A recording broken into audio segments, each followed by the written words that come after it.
안녕하세요. 우리건설이야기입니다. 오늘 22회 도면 말씀드릴 차례인데요. 지금 보고 계신 이 채널이 현장이 생기고 나서 차례대로 해야 할 일들을 말씀드리고 있는 그런 채널입니다. 맨 처음 가설 사무실 짓고 전기, 물 쓸 수 있도록 준비해야 되고요. 그리고 나서 트럭 같은 그런 대형 차량들 바퀴 씻는 세륜기도 설치해야 되고요. 착공 서류도 관청에 제출해야 됩니다. 타워 크레인과 리프트카는 어디에 몇 대 설치할지 검토도 해야 되고요. 끝날 때까지 재해 일어나지 않도록 해달라라고 이제 무죄 또 기원도 하죠. 또 하나 도면도 있어야 됩니다. 당연하죠. 실제로 도면 보고 그 치수대로 그 위치대로 뭐 연기된 자재대로 이렇게 이제 해야 되는 거고, 이제 오늘 말씀드릴 거는 현장에서 보는 도면이 어떤 게 있는지 현실감 있는 도면으로 이렇게 좀 말씀드리도록 하겠습니다. 지금 보시는 사진이 건축 도면 리스트인데요. 요즘은 종이 도면이 아니라 다 CAD라고 하는 컴퓨터 프로그램을 이용해서 도면을 그리기도 하고 보기도 하고 그렇습니다. 도면을 파일 형태로 관리하고 확인하는 건데, 예전에는 이렇게 도면을 그렸었죠. 자가 T자로 생겼다 그래서 T자라 그러는데, 책상 옆에 이렇게 걸쳐서 위아래로 이제 움직이면서 딱 수평을 맞춰서 평행선을 그릴 수 있도록 해주는 자, 이걸 말하는데, 선 하나하나를 일일이 다 100% 수작업하던 시절, 제가 학생 때도 저렇게 했어요. 저렇게 그리는 방식이었는데, 저게 사실은 꼼꼼해야 되거든요. 저는 소질이 별로 없어가지고 무지하게 애먹었었던 기억이 납니다. 이런 수작업을 프로그램을 이용해서 축적도 마음대로 각도도 정확하게 똑같은 건 저기서 복사해서 막 붙이고 그릴 수 있는 프로그램이, 이게 이제 CAD가 이제 생긴 거죠. 여기에 건축 말고도 구조, 전기, 설비, 조경, 토목 이렇게 전문 분야별로 다 나눠져 있습니다. 그래서 이거 예전에 종이로 출력할 땐 건축 도면 2개만 해도 전화번호 부책만큼 이렇게 되는 거니까 굉장히 도면의 양이 많은 거죠. 오늘은 이 중에서 현장에서 실제로 사용했던 도면 몇 가지 보여드리도록 하겠습니다. 평면도, 이거 모델하우스에서 많이 보셨죠? 우리 현장의 84 타입 평면도인데, 정확히 말하면 평면도가 아니고 엑소노메트릭이라고 해서 벽체를 약간 올려서 3차원 형태로 보여주는 거죠. 그래서 일반인도 쉽게 공간을 좀 구분할 수 있도록 해주는 그런 평면도입니다. 현장에서는 이렇게는 사용하지 않고요. 이렇게 씁니다. 이런 형태로 되어 있어요. 아까 말씀드린 그 파일 형태의 도면, CAD. 방금 보셨던 84A 타입, 그 타입 그대로인데, 평면도입니다. 사방으로 치수가 다 나와 있어서 정확하게 길이가 알 수 있고요. 물론 CAD 프로그램을 이용해서 두 점을 찍으면 두 점 간의 거리가 밀리미터 단위까지 정확하게 나옵니다. 어디가 거실이고 어디가 안방이고 화장실은 어느 위치에 있고 이런 거를 알 수 있고요. 평면도가 굵은 선은 철근 콘크리트 구조, 사선은 조적조, 4분의 1짜리 원 있죠, 동그란 거, 이건 이제 문 이렇게 다라고 이런 걸 알 수가 있는 거죠. 저 문 표시 같은 것도 하나 그려놓으면 복사해서 다 붙일 수 있어요. CAD에서는 그런 게 장점이죠. 이게 구조도면입니다. 아까 보셨던 84 타입 그대로예요. 슬라브 두께는 얼마야? 보통 210mm 요즘 많이 하죠. 어디를 다운시켜? 이렇게 다 표시가 되어 있습니다. 또 그리고 철근을 몇 미리짜리를 얼마 간격으로 배근해야 하는지 이런 것도 구조도면에 다 나타나죠. 벽체 간격은, 아파트는 벽식이잖아요. 벽하고 벽이 있고 이 내벽이 또 있어서 내벽이 이렇게 있기도 하고 이렇게 있기도 하고 수직으로 있기도 하고 이제 이런데, 벽과 벽 사이의 간격이 넓으면 아무래도 이 스판의 길이가 기니까 철근도 촘촘하게 굵은 게 많이 들어가고, 벽과 벽 사이가 좁으면 아무래도 구조적으로 안정적일 수 있으니까 가는 철근이 좀 적게 들어가기도 하고, 이런 그렇게 구조 해석을 이제 됩니다. 그런 게 구조도면이고요. 이건 코아 평면도라 그래서 계단실하고 엘리베이터실 그 앞에 공용홀, 이걸 코아라 그러잖아요. 그거에 대한 평면도만 별도로 이렇게 있어요. 엘리베이터는 한 통짜리냐 두 통짜리냐, 몇 인승짜리냐, 속도는 얼마냐, 분당 120m짜리입니다. 우리 현장은. 계단실이나 홀 쪽에 환기를 위한 창문이 있느냐 없느냐, 이게 이 창이 요즘 또 민원 대상이죠. 창문이 없으면 여름에 무척 덥기 때문에 창문을 좀 많이 설치해 주기를 요구를 하는데, 계단실이 저게 피난 계단이기 때문에 창문이 없어야 돼요 원래. 그러니까 불이 났을 때 피난할 때는 창문이 있으면 안 돼요. 창문이 다 닫혀 있어야 되는 거예요. 그래서 원래 설치가 안 돼 있었던 경우가 많아요. 창문을 설치를 할 거면 비상시에, 그러니까 화재가 감지가 됐을 때 창문이 자동으로 다 닫혀져야 돼요. 그런 장치를 별도로 해야 됩니다. 화재 감지 장치와 연동이 되는 창, 이거를 설치를 해야 되는 거죠. 아무튼, 그리고 세대 단면도도 있어요. 바닥 마감은 어떤 자재로 얼마의 두께로 되는지, 층고와 천정고는 각각 뭐 얼마인지, 화장실의 천정고는 얼마야, 거실의 천정고는 얼마야, 이런 거를 알 수가 있는 거죠. 코어 단면도 엘리베이터 피트를 중심으로 수직으로 잘라서 절단된 상태의 모습을 보여주는 도면이에요.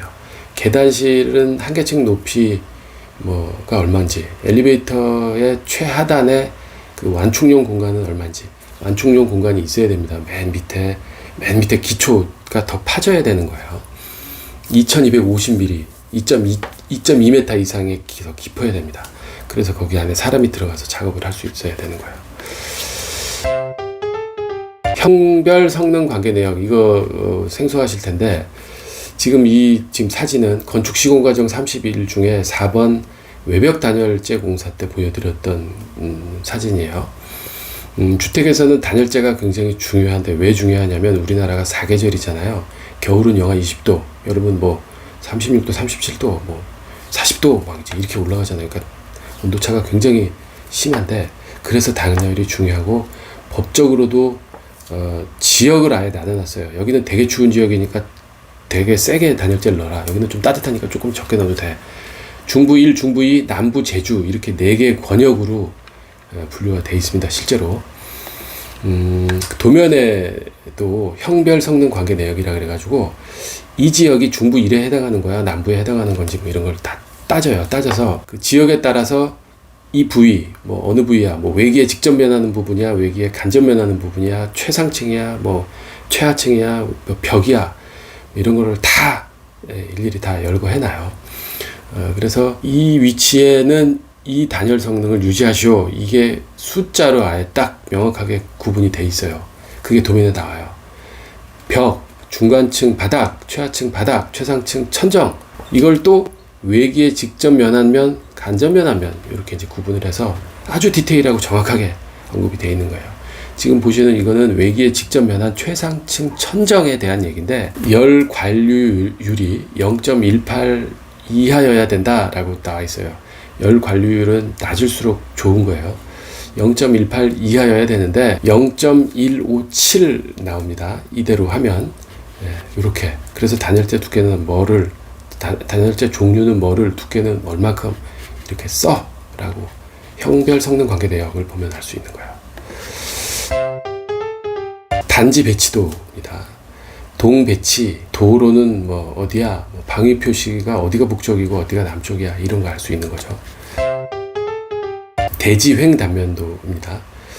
대지횡 단면도라고 해가지고 현장 부지 전체를 세로로 자르는 거예요. 잘라서 이제 보여주는 도면이에요. 그래서 우리 현장은 오른쪽이 굉장히 높아요. 산이에요. 그래서 저쪽 왼쪽보다 한 40m 정도 이렇게 높구나, 이런 걸 이제 보여주는 거죠. 그래서 우측 쪽 부지엔 옹벽이 들어가는구나, 뭐 이런 걸 이제 알 수가 있는 거죠. 주차장 평면도입니다. 주차 대수가 몇 대인지, 저희는 세대당 1.17대였습니다. 차량 동선은 어디로 들어가서 뭐 어떻게 나오게 되는지, 뭐 이런 걸 이제 알 수 있게 되는 거죠. 지하 주차장 단면도예요.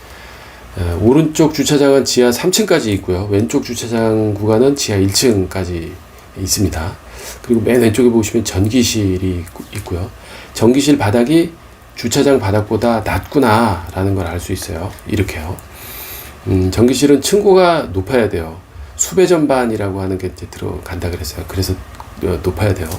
전기실은 높이가 그래서 5.6m, 주차장은 3.2m였었습니다. 2.3m가 더 낮았어요. 그러니까 토공사 할 때부터 2.3m만큼 낮게 바닥을 파야겠네, 이걸 이제 계획을 해야 되는 거죠. 이 도면을 보고.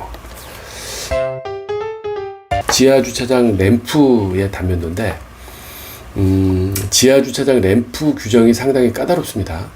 경사도는, 램프가 경사잖아요. 경사도는 직선 램프인 경우에는 17% 이하, 곡선 구간에서는 14%를 넘으면 안 돼. 이렇게 이제 돼 있어요. 경사로는 마감이 거친 마감을 해서 미끄러지지 않게 해야 돼. 차로의 너비는 직선 구간은 3.3m, 곡선 구간은 3.6m 이상이어야 돼. 그래야 교행이 가능하고 사고가 안 나. 주차장 높이는 바닥 마감면에서 2.3m 이상이어야 돼. 이런 굉장히 까다로운 규정이 있는데 이 램프 단면도를 보고 확인을 할 수 있는 거죠. 지하 주차장에 드라이 에어리어라고 해서 드라이 창 뭐 이렇게 부르는데 그런 게 있어요. 지하 주차장은 굉장히 넓잖아요. 넓고 차량이 이동하는 곳이고 차량 세워두고 차량 시동 걸고 이런 곳이라서 매연이 정체되어 있을 가능성이 많아요. 환기가 굉장히 그래서 중요한데 기계식 환기 장치가 별도로 있어야 돼요. 대형 팬을 돌려주는 이건 팬룸이라고 이제 얘기를 하는데 그게 이제 팬이 돌면서 안 좋은 공기를 빼내는 통로 이게 이제 있어야 되는 거예요. 지하 1층에서의 단면도입니다. 가운데 통로 지붕처럼 탁 위로 지상층으로 올라져 와 있는 그 부분으로 공기를 빼내는 거예요. 이렇게요. 뭐 여러분들 그 아파트 단지에서 이런 거 많이 보셨을 텐데 저게 이제 그릴로 이렇게 되어 있잖아요. 그래서 저기서 바람이 나오고 있다 그러면 지하 주차장에 안 좋은 공기를 팬이 돌면서 내뿜고 있다. 이렇게 이제 보시면 되고 좀 안 좋은 공기니까 피해서 가셔야 돼요. 네. 이건 이제 3층 아까 지하 3층도 있고 지하 1층도 있잖아요. 저희 현장에. 그래서 3층일 때의 드라이 에어리어. 저기 이제 당연히 공기가 이제 쭉 올라가야 되는 거니까 저기 위에서부터 지하 3층까지 다 뻥뻥 뚫려져 있는 거예요. 네. 저 단면도를 보니까 안전관리 잘 해야 된다. 저 위에서 굉장히 높잖아요. 저게 12m거든요. 높이가 12m 정도 되니까 안전관리 잘 해야 되는데 그래서 저는 어떻게 했냐면 이 철근 골조 칠 때 철근을 다 배근을 미리 다 해놨었어요. 드라이 에어리어 통로 부분도 철근을 다 촘촘하게 깔아놔서 사람이 혹시 떨어지는 일 없도록 그렇게 했었던 기억이 납니다. 그래서 나중에 공사할 때 마지막에 산소로 다 절단해내고 그리고 드라이 에어리어의 역할을 하게 그렇게 이제 만들었었죠. 문주 단지마다 크고 화려하게 요즘 설치들 많이 하죠. 이 문주의 기초는 어떻게 얼만큼 깊이로 파야 되고 기둥은 철골인지 철콘인지 뭐 이런 걸 이제 보여주고 있는 단면이죠.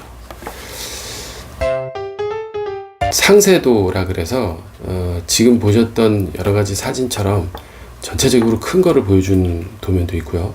세부적인 상태를 보여주는 도면도 있어요. 이걸 상세도라고 얘기를 하는데 이 사진은 집수정의 상세도예요. 집수정이 뭐냐? 건물의 맨 밑에 기초보다 더 밑에 그러니까 지하에 설치를 하는 거예요. 지금 보시는 것처럼. 그래서 저기는 저렇게 모터가 들어갑니다. 펌프가 들어가요. 건물의 맨 밑에 이제 지하니까 물이 고이잖아요. 뭐 위에서 빗물이 유입이 되건 지하수가 뿜어져 나오건 항상 그렇게 좀 눅눅하게 지하수가 있는데 다 그걸 흘러서 고이게 하려면 맨 밑에 지하층 바닥보다 당연히 더 깊은 뭔가가 있어야 되잖아요. 그걸로 이제 물이 다 모이게 하려면 당연히 낮아야 되는 거죠. 그래서 좀 작은 사진, 이 사진이 기초 철근 배근하기 전에 저거 얹어놓고 저 노란 뚜껑 상부가 지하 주차장 바닥 높인 거예요. 이 기초와 지하 주차장까지 다 치고 나면 저 노란 뚜껑 레벨하고 딱 맞게끔 계산해서 저걸 앉혀놔요. 저래 놓고 저 노란 뚜껑이 지금 보시는 거대로 큰 그림에서의 그 네모난 그게 되는 거예요. 그러니까 어떻게 했어요? 낮죠. 집수정이 낮게 하기 위해서 저렇게 해놓는 거예요. 이렇게요. 그 지하 주차장 바닥엔 그리고 계란판처럼 생긴 배수판이 있어요.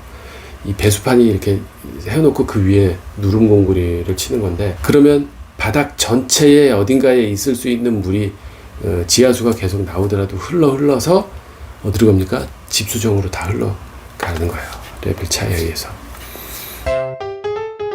집수정 구조 도면이에요. 철근은 몇 미리로 얼마 간격으로 어떻게 배근해라 이걸 이제 보여주는 도면인 거죠. 예. 시공상세도 중에 현장에서 작성하는 경량벽체 시공상세도예요. 고정하는 못은 얼마 간격인지, 나사못의 파이는 얼마인지, 길이는 얼마짜리인지, 석고보드는 어떤 종류인지 뭐 이런 게 아주 상세하게 기록이 되어 있죠. 구조상세도예요. 철근의 간격을 어떻게 해야 된다. 갈고리가 또 중요한데, 이게 내진 구조일 때, 내진 구조에서는 횡보강 철근의 간격과 정착 방법, 이게 또 굉장히 중요하거든요. 그런 좀 전문적인 내용, 이런 것도 다 알 수가 있는 거죠. 도면에는 그런 아까 그 철근이나 뭐 이런 그 그림으로만 나오는 거가 아니고 표도 나옵니다. 이건 실내외 재료 마감표라고 하는 제목의 도면인데, 단위 세대의 실별로 바닥, 벽, 천정 마감을 뭘로 할지 이걸 나타내는 내용이에요. 현관은, 거실은, 주방은 세로로 이렇게 쭉 나와 있죠. 침실, 드레스룸, 여기에 바닥, 벽, 천정, 바탕면, 마감 재질 이런 게 나와 있어요. 조경 식재 총괄 계획도, 조경 도면이에요. 식재 총괄 계획도라고 해갖고 오른쪽 그 작은 글씨로 저 표 있는 거, 저거는 나무의 종류와 규격, 수량 이런 게 이제 빽빽하게 이제 나오고요. 어디에 어떤 나무를 심을지 뭐 이런 게 다 표시가 되어 있는 거죠. 토목 우수 계획 평면도입니다. 단지에 비가 오면 외부로 이제 빼내는 관로를 어디로 통해서 가, 세대의 옥상에서 나오는 빗물은 이렇게 연결해, 이런 게 이제 다 도면에 관로 계획이 되어 있는 거예요. 우수 계획 평면도도 있고, 들어온 물에 대한 오수 계획 평면도도 따로 있습니다.